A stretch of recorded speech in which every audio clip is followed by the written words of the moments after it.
Hey everybody, welcome to the webinar on OTT/streaming user experience. We're going to give it just a minute for our attendees to log on.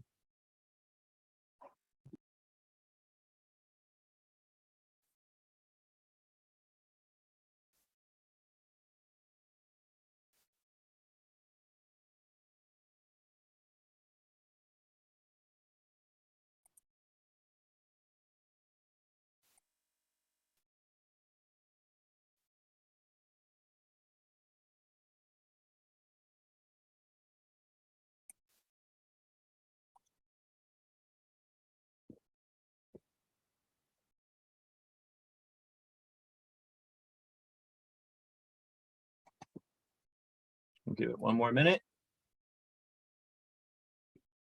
Top of the hour.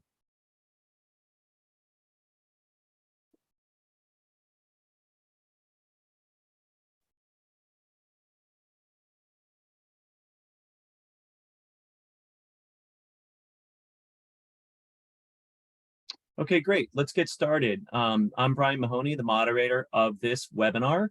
I'll just give a quick background on myself and on the topic and before we introduce our speakers. So for people trying to get their bearings, this is a webinar on OTT streaming experience, which includes about a 2-month study. And this is the results readout of that study. Many of the attendees on this webinar, I think, also filled out the survey. So I'm sure you're anxious to see the results. So Trend to Research / OTT Executive Community is my organization. We've been following the telco and now video markets for 25 plus years.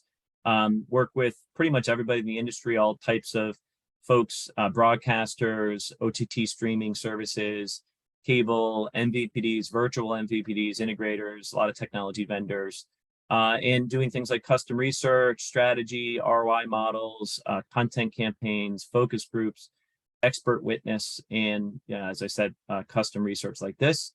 The community's grown to over 50,000, mostly executives, heavily skewed towards sort of thought leaders and executives, really across the entire media and entertainment spectrum.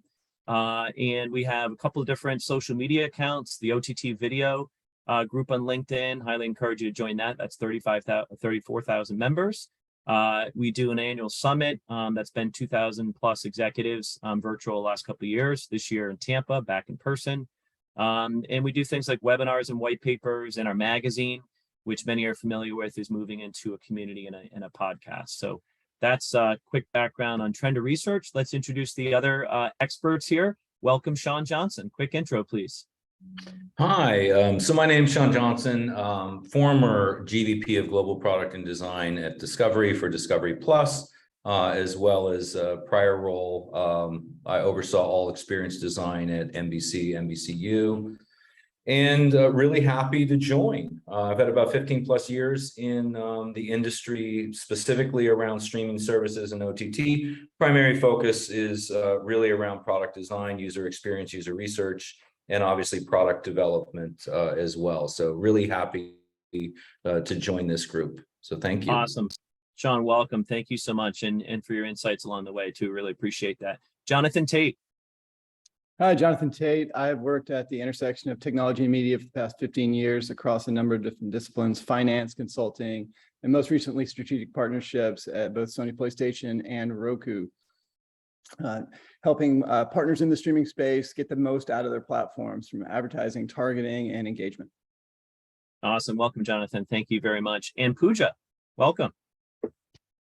Thank you, Brian. I'm Pooja Bal. I take care of the digital advisory practice at Robosoft, focused on building user experiences across various products and platforms across industries. Been part of IBM before Robosoft, again in the interactive experience practice.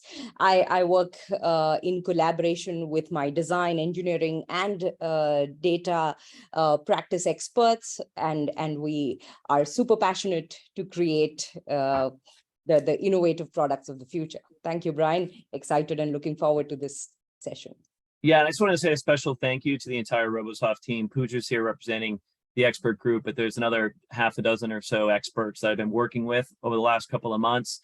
Very grateful for their expertise, their insights, great case studies, and folks like Discovery Plus and Magnolia, fantastic brands. I've learned a lot, and I appreciate the support on this, and also helping to pay the bills for this webinar. So kudos to Robosoft, thank you, and let's get started. So thank you for that, everybody. So just the goals of the study, if you're not familiar, we really wanted to understand the current challenges and best practices when it comes to OTT streaming experiences and how to make that optimal. Obviously, massive war when it comes to content right now, but one click down is the experience and really important. And so we wanted to kind of delve into that.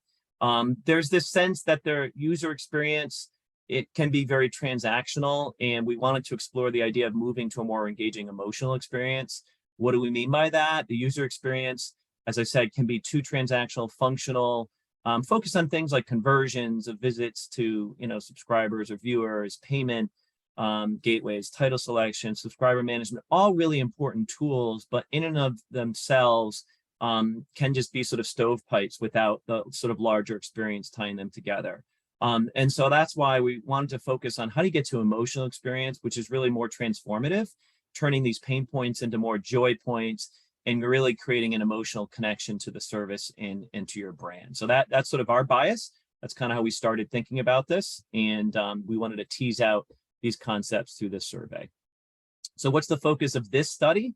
There are 5 major components of the experience, viewer, subscriber, and viewer acquisition.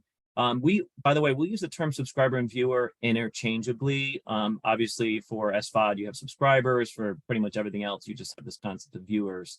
And so if you hear us use one term or the other or both, we're meaning pretty much the same thing. It's eyeballs, essentially.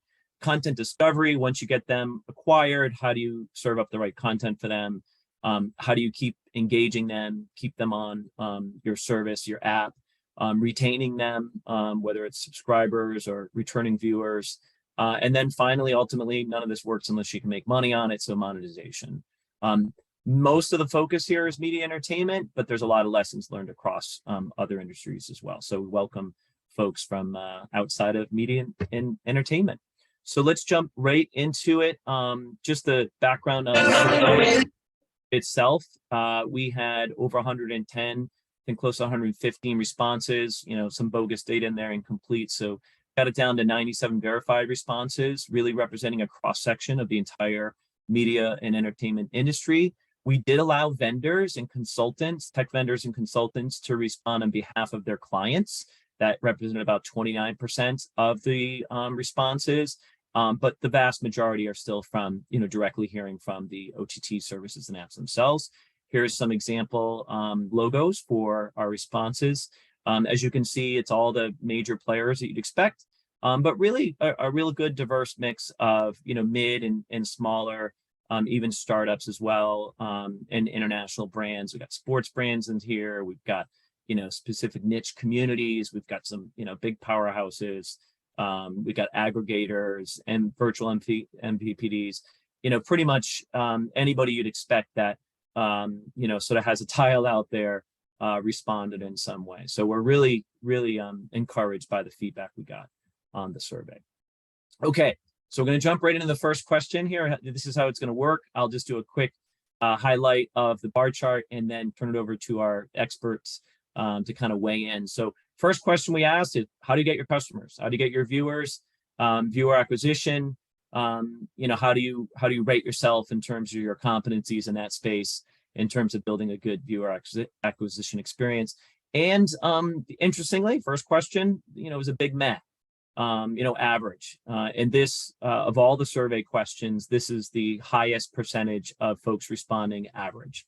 Obviously, you got a mix of good and, below average in here, but the sense we got was, our respondents felt like there's a lot more they could be doing in terms of acquisition, viewer acquisition. So just throw it out there to our experts. Is this a surprise to you? What do you think? Where does the state of the art stand with regard to viewer acquisition? Sean, we'll start with you. Yeah, average, I know, is going through some of the data on this. I mean, average probably does really sum it up. And I think, for the most part, having been in this industry for a while, I would agree that I would say most of the people who submitted in here, average is kind of the medium. And I think, the challenge that we're seeing ahead of us is that average is probably not going to be good enough anymore. It's highly complex now. There's obviously a lot more market entrers into the space as well. And, as we've seen over the last 3 to 6 months, the trend is downward when we're looking at acquisition versus, I know what we'll get to later which is retention and churn. And so, I think even the best case scenarios when we're looking at average, not to put a negative light on average, but I think that's a real challenge, right? I think that, the stakes are much higher now. And when you balance that against retention and specifically around churn, as we're starting to see in the markets right now, most organizations, most products are going to really have to rethink how they look at the customers and from an acquisition standpoint, not just from acquisition, but actually the idea of lifetime value, retention, those types of things. And so I think we're going to see a shift in really building that brand equity in that customer life cycle in a new and interesting way. And I think it's a great tip of the spear sort of question to open up the dialogue and conversation today, is because acquisition, in my mind, average is just not going to be good enough anymore. Yeah, and I think it's important we'll hold that thought, because we'll talk about this two-front war on viewer acquisition and then churn, right? It's a real tough battle if you're having a tough time acquiring new customers and you're also hemorrhaging them on the back end. So, Right. Jonathan, how about you? What are your thoughts on this?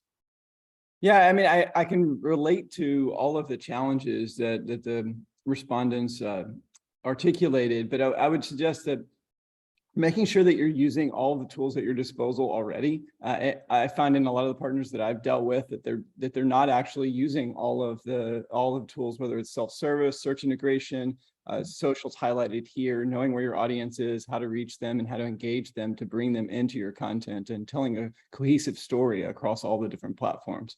So that's probably going to mean your mobile measurement platform, looking at those vendors that are out there that provide those great services that help you kind of figure out where your audience is most engaged so that you can tell that story and bring them back in. Okay, good points. How about you, Pooja? Yeah, I think it will be fairly nuanced, Brian, as we move ahead to understand the real pain points. But I mean, I second Sean here that in the cutthroat, busy marketplace that we're all getting into, averages is just not going to be enough. And there's so much more that the users expect from an engagement perspective, from a discovery standpoint, going nuanced from a device level to the content fragmentation that we're all looking at. So there are various perspectives to it, and I'm sure we'll unpack them as we move ahead in the conversation. Well, great. Let's unpack some of those and look at specific comments from some of the responses here. If you look at just average scores, are all between 3 and 4 and so on. It's not really insightful, but if you look at the 100 or so comments we got around challenges and best practices, there's a lot there to unpack. So here's just a few of them around viewer acquisition. On the current challenges, there was a lot of thinking that it's a very tough environment versus a few years ago, lots of competition, right? So it's a crowded market where it once was not. Definitely some advantages for the big players, where you've got that brand out there and viewers, subscribers know where to look. But if you're in the mid or niche market, it's a lot harder to be found and to find your customers. A lot of the commentary for the other questions as well have to do with budget and just the amount of money available to invest in things like viewer acquisition. Yes, you can buy customers, but at what cost? And is it worth it in terms of your overall ROI? That's a big question. And then just the technical aspects of, having the skill sets and the ability to keep focusing on a modern design. Do you have the funding? Do you have the skill sets? The last comment here. And then, can you, maintain that? We all know, anybody on the marketing side that's ever built a website knows 6 months later, it already looks outdated. So you have that challenge here with acquisition. We did get some great ideas on best practices though. One is, don't waste that conversion point on that first customer. When they sign up, get them to refer a friend right away with a single click, friend or family member. So I'm not sure how many streaming apps are doing that. Use social, and you'll hear that throughout really all the questions here. sort of undercurrent that social media is being underused here. There's a lot of opportunities here to promote your brand, to promote your service. Focus on the whales, the super users, the influencers. Put your content up and maybe tease your content on YouTube, Facebook, Instagram. To grow your viewership. Lots of focus on guerrilla marketing, testing, trial and error. Those are all really important things. And then, I think as Jonathan sort of alluded to, there are tools in place with your partners, like Roku, that can help you, and maybe they're underutilized. So this just kind of illustrates some, the points that were previously made. Any additional commentary, experts? Yep, maybe just to add, Brian, so we worked recently with a large mainstream OTT player, and something that came up quite evidently was how people go by friends or family or community recommendations, to get onto the platform or view particular content for the first time. So can we do those peer or community recommendations within the platform itself? So we really ideated around that and built some possible user experiences. So I think excellent. Some of the best practices suggested are quite evident. Anyone else? Yeah, I mean, I'll add in, I think it's interesting on this slide specifically where, we see on the left-hand side, right? The challenges, the lack of tools and skill sets, I think, to transform acquisition is generally prevalent in most organizations, from what I've seen as well, and people I continue to speak with and advise, those budget aspects on really transforming those funnel mechanics, I think, in many ways, and having the data to really look at those whales, right? And I think looking at the journey mapping in many ways is super important. And Jonathan had mentioned as well, like, exposing off channels or where people are at, right? I think that's the next sort of territory, because we've been in this great sort of position of, if you build it, they will come, and you throw marketing dollars at it and things like that. But now really, again, I go back to just really looking at the life cycle, where people are at, how people are engaging, whether that is through friends and families, the top 10% driving the 80% sort of rule. But I think we're really going to have to look at, two lenses on this in a way, and really start to simplify and or open up, how people are actually interacting with the content. And then that leads into the larger story that Jonathan mentioned as well of the service, right? There's some really interesting sort of intersections that you can look at for, the O&O as well as the off channel. And really, I would say starting to build that story out. And those require tools and fundings, I think, that we haven't really seen, and the data to kind of understand those behaviors will help to shape both the content and the product, right, itself. That's my 35 cents, I would say, but I find that an interesting sort of area that comes out in the comments as well here. Okay, we're going to keep moving, and we got a lot more to cover. So the next question was around content discovery. Once you acquire those customers, you got to serve up content they're actually interested in. And there's a dichotomy here I thought was interesting. We had the highest percentage of good scores of all the questions asked, but also the highest percentage of below average. And it was a sense of, collapse of the middle, right? So not just average, but you either felt really good about how you're serving up your content to your, to your viewers, or felt pretty inadequate. So we're going to jump right into the comments too, before we get our expert commentary. So let's explore that a little bit more, drill down. If you look at current challenges, some of the comments included this idea of, hey, you know what? There used to be a time when editorial content mattered, and now it's a little bit more pay to play. And so that's a challenge for some of the medium and smaller brands. It's all about the homepage. You've got titles up there and your tiles up there and your content's up there. That's great, but how do you get discovered, several clicks down from that? Voice as a navigation and a discovery tool, it's come a long way in the last, especially 5 years or so. Is it still where it needs to be for handling accents and, and that kind of thing? So, also some resentment here, and you'll see this in some of the comments, this arrogance of the big players not sharing their metadata and deep links to their assets, right? So how can you do true universal discovery unless you have access to that data? We heard several comments around that. Standardization, I think less of a problem than it was years ago, but still standardizing across all apps and platforms to have a common look and feel, sort of important for viewers to kind of get their bearings. Money, investment to keep up with the fields, And then some thinking about AI and recommendations engines. They're not quite there. They get sometimes strange results, or the insights from AI where they need to be, especially when you have users sharing profiles. Those are all sort of challenges that can be hurdles to content discovery. On the plus side, there were also some great insights here for best practices. There was a thread throughout all the commentary about keep it simple. Hey, just to do average is not a bad goal. Have good search, good content hierarchy that includes things like most watched, continue watching, and new additions. If you can do that well, that's a great start. Community and social, again, a thread that I think appears in several of the questions. And you have the sort of data scientist always popping up, the EPGs, the databases, the grace notes, make sure that's working well, have good content discovery tools, things like virtual channels, using B-roll and publicity videos. Those are all really helpful things to kind of, barker channels to get people to pay attention and maybe discover new things they didn't know before. Interestingly, we all know that fast is a big trend, and that's sort of tying into that, sort of codifying that sort of concept where you can just lean back, turn on something, and discover new content by literally doing what we used to do, which is flipping channels, right?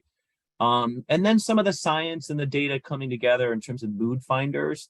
If you know where the state of mind of your viewer is Friday night, they're hanging out, you're going to serve different content than you would like on a Wednesday morning type of thing. So, and then there's always the more practical folks that just say, hey, you know what? It's all still about humans and it's about curation. So, do a good job knowing your audience and serve up the right kind of content for them. So what do you think about this, experts? If most of our responses felt either pretty good about where they were or really kind of far behind. Who wants to go first? Not me. All right, Jonathan, we're going to pick it up. Yeah, so I can resonate with the no longer too many editorial teams, but I would say that you still have to sell your story. You have to get out in front of it. You have to make sure all the tags are there. You have to make sure that you're in the zones, that you've done your search integrations, that you've done. Sometimes there's additional integrations for voice search, right? A little bit of work that can be done, but making sure that you're there early and where to the point earlier, we don't know yet, or you may not until you test how your user funnel is going to best be actuated and so activated. And so if you're not doing those things, you're not going to find those serendipitous channels and optimize your funnel. Mm-hmm. I think the whole content discovery, there is content on one side and there's the whole experience of discovering the content on the other side. So balancing, both these pillars well is the most critical thing. And the entire anxiety, emotional experience behind finding the right content. Why did I in the first place come here? How much time am I investing in really finding the right content is very crucial. So I see my mom doing a lot of voice-based content discovery, and I see her struggle. So I think we have a long way to go there. There's a vernacular angle to it. There is, there are so many layers across devices, across connected TVs. So I think getting this data and getting persona specific in terms of how each and every persona really gets into the content discovery experience is very critical for OTT players to understand.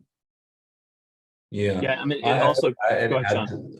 I was going to say I'd add to that as well. I think that I think what Pooja mentioned, the multiple devices, right? How people behave, how they interact, in different content discovery aspects to different devices, right? 10-foot living room versus mobile, more intimate versus web, that still exist obviously in many global territories. Maybe not as much in the US, but weights heavily elsewhere. I think the data was interesting and the responses were interesting because, to your point, like they were very kind of counter in many ways. I would argue that I don't know that anybody is really doing discovery well for the customer, right? But I also would say, like to Jonathan's point, like the curation, the editorial, the merchandising of certain aspects is necessary, right? It also feeds the engines that are required for more deeper personalization, for more one-to-one.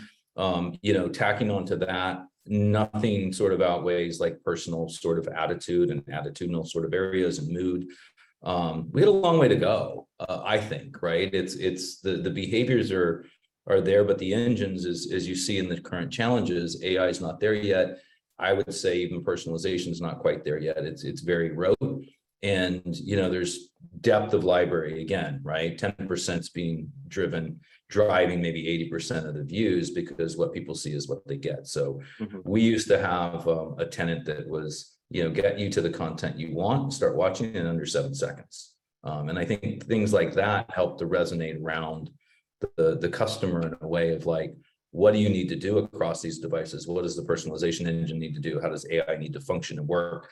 And the algorithms need to be trained, right? And they need inputs that actually social inputs from humans, maybe not internally, but definitely externally, I think is a big balance. So I think there's a long way to go. So I'm not surprised on the average or below average versus the good, Yeah, and then one thing that occurs to me, and maybe a follow-up to this survey, would be to slice it by, who profile of the service. If you're a content aggregator, you have a much bigger problem, pulling from your titles, across a wide range. If you're more of a niche service focused on a specific sport or, or specific, genre or whatever, it's easier, right? Because you can kind of tailor that to your to the profile and to the demographic of your subscriber or your viewer. So there's some nuance there, I think, to the challenges that aren't necessarily reflected in the averages.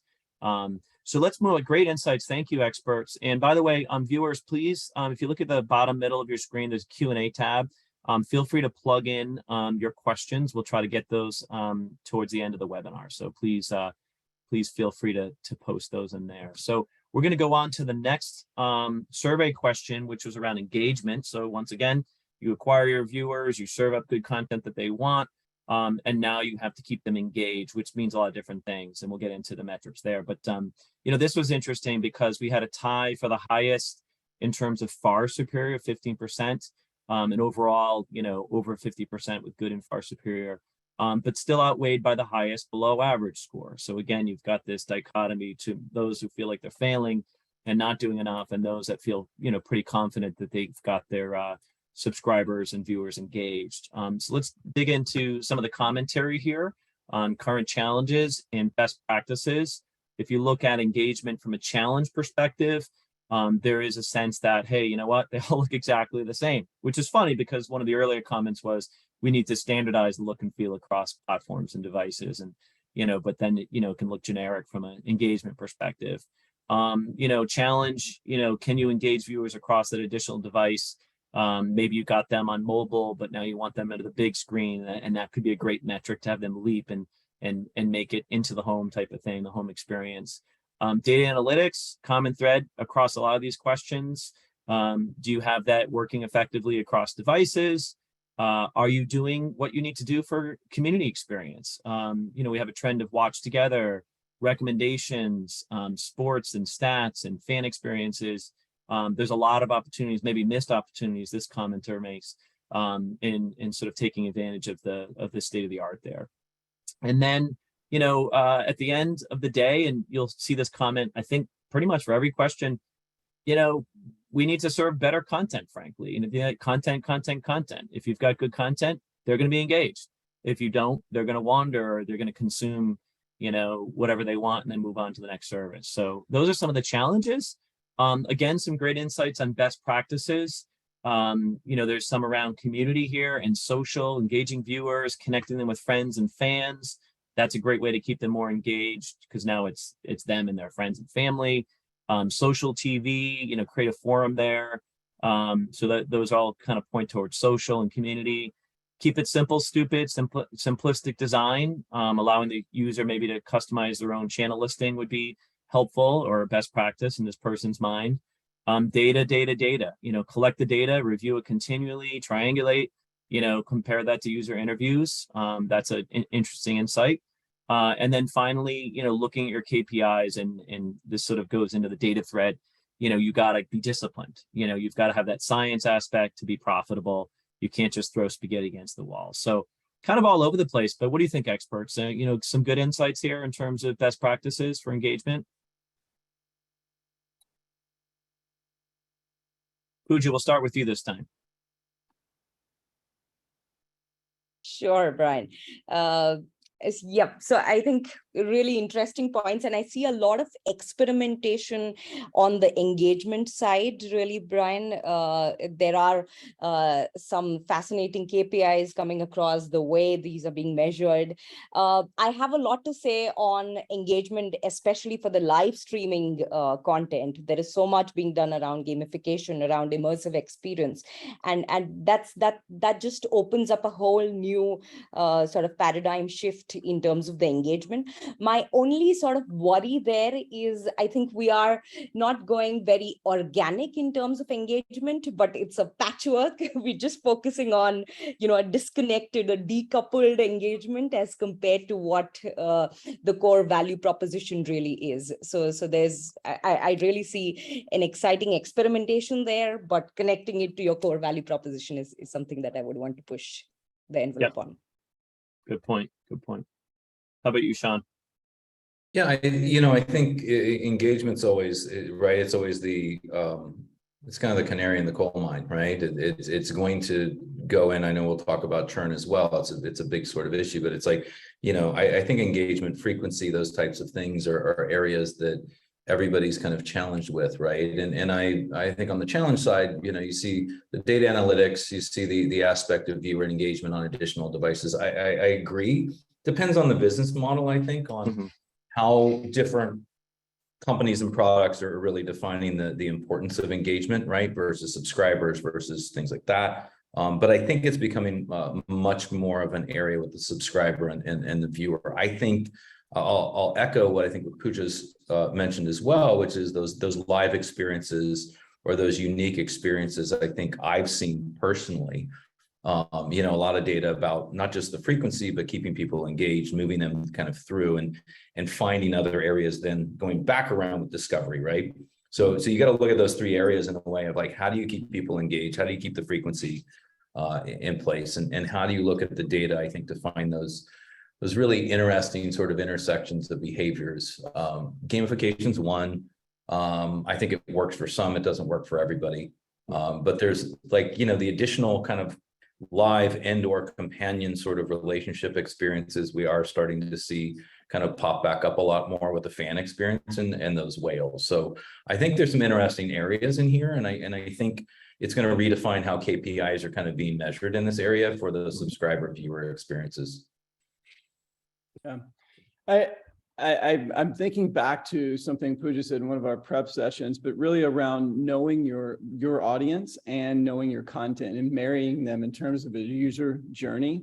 You probably have your marquee series that a lot of your users start with, and thinking about how they're going to navigate your service, what comes next, and how you engage that user across the different touch points that you have with them, whether it's social, newsletter, marketing, all the way texting occasionally, but all the ways that you engage with your user to remind them that their content is something that they get a lot of value out of, and making that so easy to share. I've been hearing a little bit about the kind of reemergence of some of the watch party experiences, and maybe those come back around, but the idea that it's easy to share and consume content that engages your users, and that you've already thought about what comes next is a great place to start. Yeah. So let's look at what our respondents thought were the important metrics to track. We wanted to drill a little bit deeper on engagement.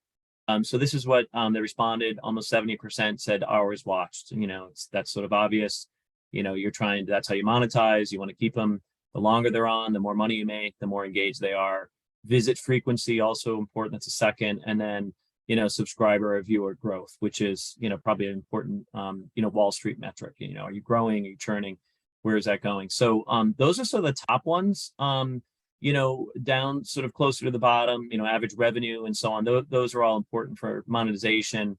What do you guys think here? And then we let people fill in some of the other commentary where, track everything, clicks, taps, chat, voice, wherever that mouse is going in the screen, you need to have that information. I thought that was kind of interesting, not just the consumption of the video, but the consumption of everything around it. That's sort of engaging them. What do you guys think about this? I love to kick this one off. So I actually, of course, I'll put my my product and my UXD hat on as well. It's like I would, of course, coming from my perspective, I would argue that those bottom two areas are probably the most important. It's like all those other things at the top of that funnel, we know, to your point, Brian, right? They're the business mechanics, they're critical KPIs that we measure, but the emotional areas are coming from that viewer satisfaction, which is one of the lowest, right? And then other being bucketed in on how you're effectively going to kind of manage that satisfaction.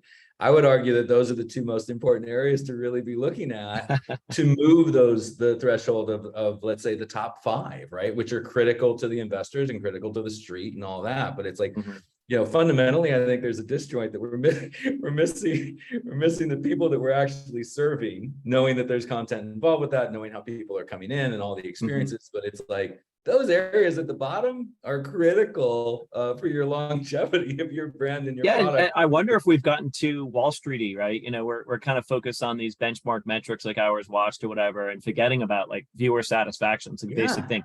Are you happy with the content and the service that you have? I mean, I'm surprised. I was actually shocked too. It was only 22% that even thought to, click that box, and we didn't limit them. They could click as many of these metrics as they wanted.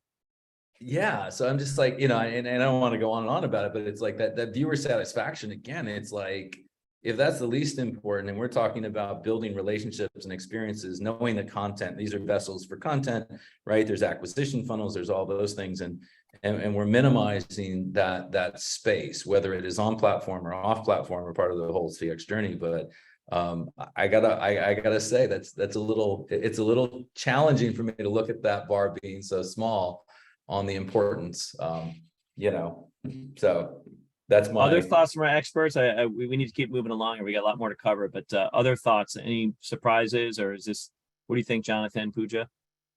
Yeah, I mean, just to echo a little bit of what Sean's saying. I mean, hours watched, if you're talking at the top of this graph, I mean, if a spectrum between, background channels streaming that the screen's not even on, and someone walking around their room with the screen on. I think we all want our users engaged with the content, right, and actively watching it and sharing it. And if you have that content, it's not long before they churn. So unless you actually are engaging them, to Sean's point.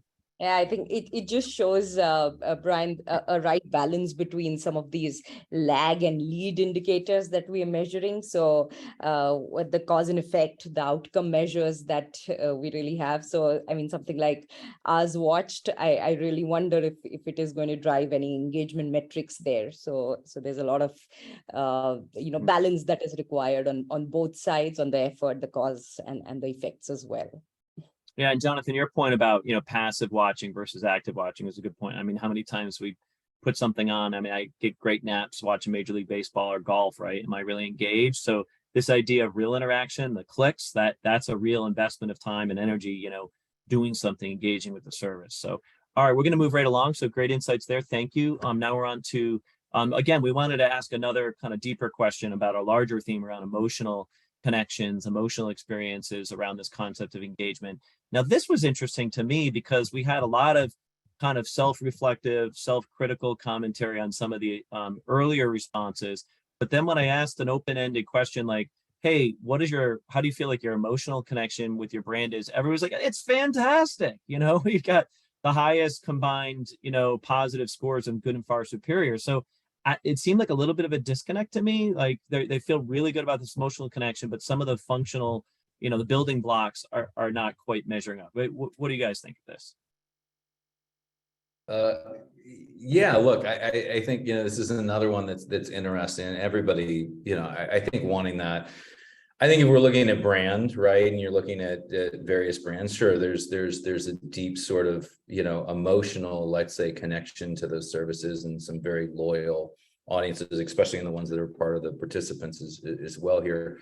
Content drives into a lot of that, but again, I think it can be transactional and transient at times. So I think, again, I think looking at, long-term emotional connection versus in the moment, right? I release a major blockbuster film. I drive a lot of acquisition.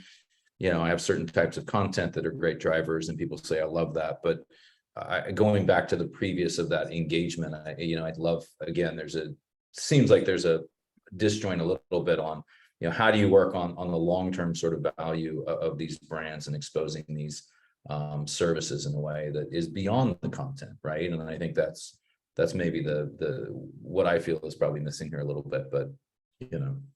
And maybe that's the explanation, Sean, is that, if you have great brand, I think of like Disney Plus. If I want the Star Wars universe, I'm going to Yeah. feel really excited about that. I'm not going to care about discovery and engage. I know what I want. And so I'm going to have that emotional connection. So maybe that's what these responses are saying. I think it's there. And I look at people, again, with Netflix, it's like, a lot of people you hear can complain about Netflix. It's blah, blah, blah. I'm not finding what I want, this and that, but nobody's, yes, they've lost some subscribers, but come on, I mean, at the end of the day, people aren't really abandoning, that service. It's a staple. So there's a brand affinity to Netflix, and you can argue what you're maybe not seeing now, what you were seeing before, but I don't see like there's definitely that emotional connection to that brand of like, so I think there's a little bit of that. HBO Max, of course, is up there in the high ranking on those areas as well.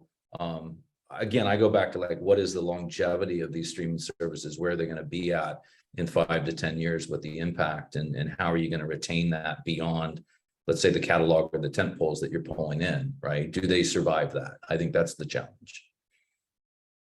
Okay. Yeah, just to Sean's point, I think the way he connected it to a long-term brand affinity, I think that's the most important thing here, where we are seeing the brands actually themselves also sort of trying to transform their image from being, legacy media service providers to digital first, sort of experience driven providers. So while they are transforming itself, it's important to understand whether the emotional connect is with the past brand image that is there, or the futuristic image that the brand is really trying to build. So it's a complex that we're in. Yeah, I mean, if you binge watch all your content, you exhaust it and you're done with the brand, you spent it, right? But if you know, like Netflix, you're always going to get fresh new series and things. And it's just, as you said, Sean, it's a staple sort of service. You're not going to abandon it. So I mean, I'll add one quick thing. So I know we got to go through, but it's like, look at Apple, right? And Apple specifically, right? Beat everybody out to the punch on an Oscar. They've been a long play. There's those of us who are avid Apple fans who didn't like the service effectively initially, or the interface, or the way that the UX was and the product itself. It's a beautiful product now. And now, it's meeting the expectations, I think, with the content and filling a void. It's really interesting, but that's again, a long play on this methodical kind of approach with both the product experience, the user experience, the customer experience, and the brand affinity are all kind of converging. You can see it down this path, right? And it's continuing to pick up momentum. And I think it's interesting. It's not on our list here, but it's one that, I won't get rid of it. It's Apple. It's a great example. Like, I love it. You're not going to pry Apple away from me ever. Okay, so we're going to go into a little bit. I'm sorry, Jonathan, thoughts? No, I was just going to say, we talked a lot about like other touch points for the emotional brand, and you bringing up Netflix. Netflix does, cheeky billboards, and then promotes them on social, right? To help with their brand, in addition to their constant stream of content. So, I mean, thinking about ways to engage your audience with multiple touch points, right? That don't just end with the binge or stretch it out, or there's a story behind the story, or ways to increase that bond. Okay, good comment. So we're going to go into a little bit more rapid fire for the remaining slides. So we'll have time for questions here, if you guys don't mind. So moving on to the next question, which is about retention. This was interesting to me because it's almost exactly the same chart as viewer acquisition, which makes me think that there's some parallel, similar challenges, and you got to, get your customers, you got to, attract your subscribers and viewers, but then you got to keep them. And before I have you comment, so that's just a general comment, it's literally almost the same chart. Let's just quickly look at some of the commentary here. In terms of current challenges from our respondents, a sense of, it's very competitive. After they complete their content series viewing, what next? So this comment we've had about binging, I think, applies there. Our content, our numbers keep growing, but it's hard to retain them. Most services put a lot of effort into customer acquisition, but fail in retention because of the UX challenges, which is the whole point of the survey. The cost of, rising above the noise, the investment on the marketing side of things. keeping them engaged and keeping them, coming back and engaging with your content. And then, just this idea of increased price sensitivity, we've got a lot of competition out there. So they'll bail if they can get a better value somewhere else. So what were some of the ways to solve this problem through best practices? Have unique content, content. If you have unique content, they're not going to churn because that's the only place they can find it. Now, can everybody have unique content? That's a challenge, and that's expensive in and of itself. Viewers need to be reminded there could be content there, but it's just not sort of top of mind. So remind them what you have, new content, what's new, what they can watch, make sure they know what your library holds and serve that up to them.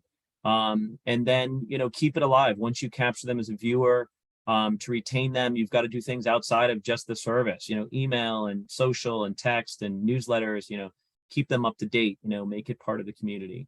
And then, bundling, that's kind of more of a telco concept. You've got all these different other services, video streaming is part of that. So, a lot of challenges of retention is we've seen in the last 6 months, some of the first major churn numbers from our traditional, streaming and OTT services. So, what do our experts think about this? Who wants to go first?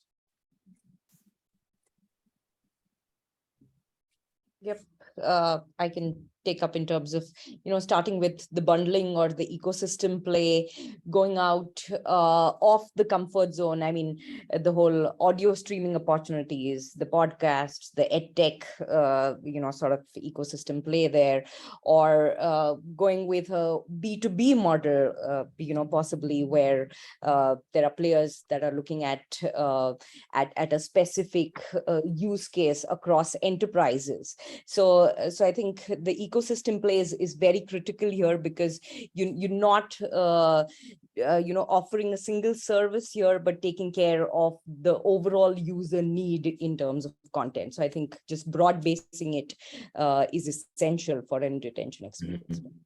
Mm-hmm. Jonathan?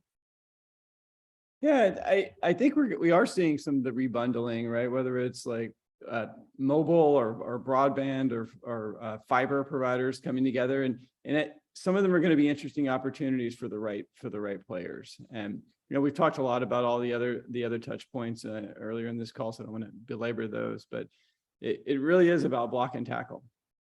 A lot of it. Final thoughts, Sean, on this. I don't have a lot to add into that other than, I think it is a growing challenge. And I think, to echo the ecosystem sort of aspect and the idea of, following the customer, building a relationship with the customers and all these different facets. I think that's the retention model. I think we're going to really have to start thinking about these more as brands, and people come in and, for a single sort of series, let's say, but, how does that open up through all the stuff we were talking about before? How do you really build that relationship with the service now? And that could be through a bunch of different models as we could go into grave detail on, but it really comes down to that, the customer and the relationship with the products and the brands and the services, in those ecosystems, I think is really important. Probably changes and shifts the way that we measure it, right? What success looks like. Yeah. Okay. We're going to do rapid fire for the remaining slides. So monetization, obviously none of this works unless you make money on it. Again, highest average rating, and I think in some ways matches a lot of the commentary and the willingness to change. We're seeing a lot of exploration around hybrid models, fast, AVOD and SVOD, freemium, free to premium content, just, merchandising, gaming, gambling, all those different ways to kind of make money from your, from the community, and from your subscriber and viewer base is sort of, and the need to please Wall Street for a lot of these companies that are now publicly traded too. So just some of the commentary that came out of this. Here's a funny one. We're probably overpriced for the limited but premium library of content we offer. So, probably doesn't want to say that in front of his or her CFO, but for some of the newer apps, just getting the apps up, is hard enough without investing in all the other additional things you can do around monetization, ad frequency, length of breaks, ad variety, and so on. So that's a challenge. Having content on multiple channels can confuse advertisers. I remember from our last year's OTT Executive Summit, I had a panel of 4 or 5 executives, and I think 3 of them from different services offered the same content. I'm trying to remember what it was. It was some sort of show, reruns or whatever, and they all offered it. And so that kind of presented like, okay, how does that affect the viewer when they're trying to search for what service holds its content in terms of the branding, monetization, and so on, and licensing. And then, there's a little bit of, challenges here around, advertising and tracking, not being transparent, confidentiality, privacy issues, security issues, so there's a little bit of a backdrop of that, consumer concerns around that. Some of the best practices, make payments as frictionless as possible, make it super easy, try not to overload the UX with ads. You'll see diminishing returns over time. I think that's kind of an obvious one. Merchandising, gambling, some thought it was a great idea, some not that important, really depends. I think if you're more sports oriented, you could see that working out for you. And then the bottom comment here, as I said, experimenting with more hybrid types of monetization and business models. So thoughts on that, experts?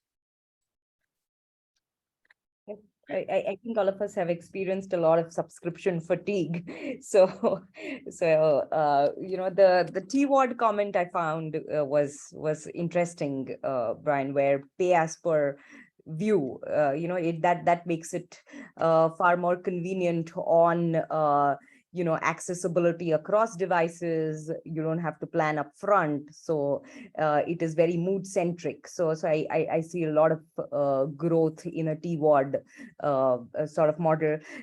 Also, I think to add again to the ecosystem play here, so monetization, say with the 5G experience coming in, is somebody just okay to pay for a better video quality, with increased latency, so reduced buffering. So some of these, ecosystem play is important for the monetization side of things. And we need to think non-traditional, move away from the traditional SWOT, AWOD thought process here is what I think. For better or for worse, there's still a lot of challenges in the tech stack. I've seen rendering rates quite low sometimes on the ad side, and making sure that you're troubleshooting all of that, particularly if it's not something you're as familiar with, maybe with a strong vendor, is important. Making sure that you're integrated with the payments ecosystems, right, for the various platforms, or you're using, as was mentioned earlier, their free services as a Barker channel to drive to your subscription that's monetized elsewhere. Okay, in the interest of time, I'm going to move ahead here to the next slide. This is very similar to the question around how do you rate your emotional connection to your viewers.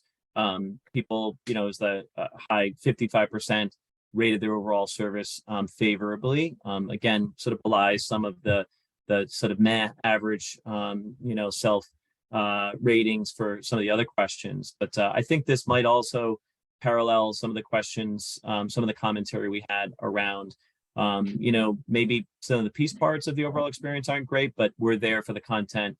We kind of get our brand and who we're serving and super serving. So just quickly, some of the commentary here around challenges, again, costs and investment, top of mind, especially for the mid and smaller players. Using your EPG and menus, get rid of all the fluff, keep it simple. Needing to balance editorial promotion and ad spends, that's sort of a pain point, goes back to investment, and then helping your customers, taking advantage of all the latest and greatest around digital transformation. On the best practices side, simple is good, nothing too fancy. One specific example around Sony implementation of Google TV I thought was interesting. Tracking in progress programs and recommendations. So I'm gonna have to take a look at that. And then just being price competitive. So, we're going to skip this commentary, but, I think this kind of matches the diversity of viewpoints about where the respondents feel like they are in terms of their overall experience they're providing. Let's go into challenges and opportunities. The last couple of comments here. So we asked just a general question, what do you think are your biggest challenges? Interestingly, a few years ago, it might have been some of the technical things around sluggish performance and limited platform support or across devices, whatever. It seems like those problems have largely been solved. Top thing is content, not enough content, original content, content diversity, no surprises there. Service reach, I think, is more of a pain point for some of the smaller players, just getting access to all the eyeballs across all the different distribution, paths they can take. And then, differentiation. So in the middle, things like analytics and monetization strategy, and design and so on. So those are the challenges according to the survey. What do our experts think? Jonathan, we'll start with you. Yeah, discovery is still a challenge, but we talked about this earlier in the call, and I think leveraging all the tools you have at your disposal, make sure your storyline's tight. There are some really interesting localization tools now. I see that as an item here, and happy to talk about that offline. But yeah, it's challenging, but there are tools, and I just encourage everyone to use them. Sean? Yeah, I'd add to that as well. I think the foreign localization is always interesting to me because, I think as you get challenges with the aggregators versus, let's say, the niche, right? And I think there's two different sort of aspects to that as well. And I think the aggregators may, start to experience, they'll have the heft, but I think experiencing different types of challenges of trying to super serve multiple audiences, of course, versus a niche focused kind of service in a way. That can really be tailored for foreign audiences as well as domestic audiences, let's say. But yeah, I'm always, the last thing I'll say is that the not enough content, I'm not really sure if I agree with that. There's actually too much content. I think the question is it quality content? Is it tailored for the right opportunity rather than is it content? I don't think any customer out there would argue that, choice is not the problem, actually discovery, trying to find quality things that speak to me is probably more of the challenge. So I think that second part of it is where the interesting challenge in my mind is how are you going to speak and super serve, broad versus niche audiences, I think is the real challenge. If I look at that's data. Funny. I mean, for the $20 billion the industry is going to spend or whatever, more than that on content, maybe it's a cop out, let's just create more content when it could be there. It's just not served up in the proper way. I don't know. I think it's interesting. I think everybody's going to become, to be called the bear on that one soon, right? In many ways. Let's look at opportunities. So the reverse is, where do you see the greatest opportunities to engage, to drive engagement and growth and create an emotional connection to your subscribers and viewers?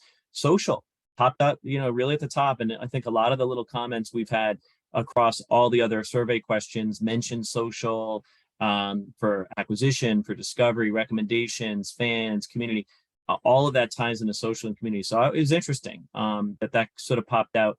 I would agree with that from working with my clients. It's a really underutilized part of the overall sort of, experience for streaming apps. So that's one. Personalization and recommendation. Although some felt that state of the art isn't quite there yet, a lot of promise there to improve on it. And then, exploring and, experimenting with different business models and monetization strategies. So gaming actually kind of down at the bottom. I was interested, to see that. And then as we've seen some of the technical issues around, fixing performance issues, 5G, ATSC 3.0, kind of not top of mind when it comes to, the biggest opportunities for growth. Thoughts here, experts? I mean, I'll add in really quick, and I think that the social and the live, I think, are the really interesting. Again, putting the UX, CX sort of hats on in a way. It's like those are the interesting intersections. I think that dovetails into gambling, gaming, immersive, and those types of things. But those two levers, in my mind, are the biggest ones that are really, really interesting on, where those opportunities are going to be, because they just exude live, right? Live one-to-one, personal, right? Social on those levels, live engagement, coming together. All those mechanics are around that. And I think that's the interesting sort of area to play. Yeah, if I could leave with one thing out of this, it's that, interactive entertainment has eaten a lot of share and grown, media share over the last few years, and that's what you are competing against in a lot of ways. And so, making sure that your content is shareable, that you're telling your brand story, and they're hitting these touch points in ways that, it's not a passive entertainment experience that existed 10, 15, 20 years ago. It is a more immersive storyline where it's a user and content creator together. because that's the world we're living in across gaming and Yeah. metaverse and content, and that's what you have to compete against. Yep. I think immersive is, I'll just totally echo Jonathan here, but immersive is something that really connects the live and the social bit. So that's the way to move ahead. Coming out of the pandemic, I think all of us are missing a stadium-like experience. Not sure if we can get back to that experience. So how can we just replicate technology to create that, real-like experience? I think that's the struggle that all of us will live in and try to build together. Yeah, I mean, augmented reality, all those immersive, all those new technologies, definitely some opportunities there. So we're almost out of time here. Just sort of closing question here. We're all product and sort of design experts here. We want to just ask our survey respondents what tools or frameworks they're familiar with or what they use. Customer journey mapping was on top. Design thinking, I know Robosoft are experts in that area. Also at the in the top 3, usability testing. Going down the list from focus groups, personas, benchmarking, all really important. Some of the interesting other commentary, which was kind of high on the list here, keeping the design simple. Some of the negative Nellies here, really it's just about programming, work on the Kismet, keep this crap off the experience, has no place in our system. So there we have some Luddites saying, hey, all this technology stuff, just give us good programming. And then the final comment, not interested in emotional attachment, just a curiosity. So you got the whole spectrum there of folks that are kind of embracing these new frameworks and tools. Final thoughts, experts. Sean, we'll let you go first on this one. Yeah, look, I think we need to start moving to a holistic sort of CX strategy, for lack of better terms, which really encompasses, all channels again, and really thinking about whether that's content or customers in a way on what really builds value with their daily lives, how they're going to interact with people. I do think that the interactive spaces and the emerging areas in gaming and metaverse and those types of things are and content creators, right, when collaborators, I think are going to pose a really interesting challenge. So I think those are the areas I think that people have to start looking at. So the journey mapping and all that sort of stuff I think is in there, but I would say arguably to open up the context of what that landscape is from here to here. I think that's really what needs to happen. Yeah, 100% agree. How about you, Jonathan? Yeah, I think thinking about ways to leverage your content, on the one end of the spectrum, you've got a Bridgerton ball where you've got a full live experience and immersive live engagement with your audience. But there are other ways to do it, right? There are virtual settings. There are other ways to incentivize your users. But I think experimentation, we talked about using the tools and making sure you know your audience better than anyone else. Awesome. Pooja, you're going to get final word here. So, let's tie it all together for us. What's your response in terms of these frameworks and tools? Yep, I think 2 critical E's here, Brian: experimenting with emotions. So it's just about learning more about the emotions and how do we sort of understand the user emotions better and then respond to it. So those are my 2 keywords and 2 takeaways. Yeah, and like everything, it's always a combination of art and science, right? If you don't understand the emotional side of things, you're missing the boat. If you don't apply the best tools and technologies and state of the art, then you're also missing, providing a great experience. But listen, we're out of time here. I just want to thank our fantastic experts, not just for this webinar, but over the last couple of months, and your insights and help towards me in creating the survey and the responses and everything. Fantastic job. I will be posting this PowerPoint up to the website, so ottexec.com/research. So you'll be able to download it and digest it. Apologize, we didn't get to the questions. We can ask our experts offline to respond to some of those questions. So thank you again, experts. Jonathan, Sean, Pooja, great job. It's been a lot of fun, and let's stay connected. Thank you so much. Thank you. Brian.